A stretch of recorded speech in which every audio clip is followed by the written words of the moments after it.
হা হা হা, টুনি টাকা এখন আমার। এবার আমি বাজারে নতুন একটি ফলের দোকান দেব। সবাই বলবে কালুই আসল বুদ্ধিমান। কালু নতুন দোকান দিয়েছে। সবাই আমার দোকান থেকে ফল কিনে খাবে। হা হা হা। টুনি, আমি কালু কাককে হালখাতার দিন ঝোপের দিকে উড়ে যেতে দেখেছিলাম। তখন বিষয়টা বুঝিনি। এখন ভাবছি কিছু একটা ছিল ওর মাথায়। ঠিক আছে, আমাদের একটা প্ল্যান করতে হবে। কালুকে ধরতে হবে হাতে নাতে। চলো, আমি সব হারিয়েছি, এখন হারানোর কিচ্ছু নেই। পাখিরা সবাই মিলে কালুর জন্য ফাঁদ পাতল। পাকা কলার টোপ দিয়ে সবাই গাছের আড়াল থেকে নজরদারি করতে থাকলো।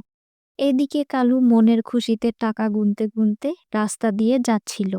তখনই তার পা ফাঁদে আটকে যায়। ও মা, কি হলো? বাঁচাও, বাঁচাও, মরে গেলাম। আমাকে ছেড়ে দাও, আমি চুরি করিনি, আমাকে ছেড়ে দাও।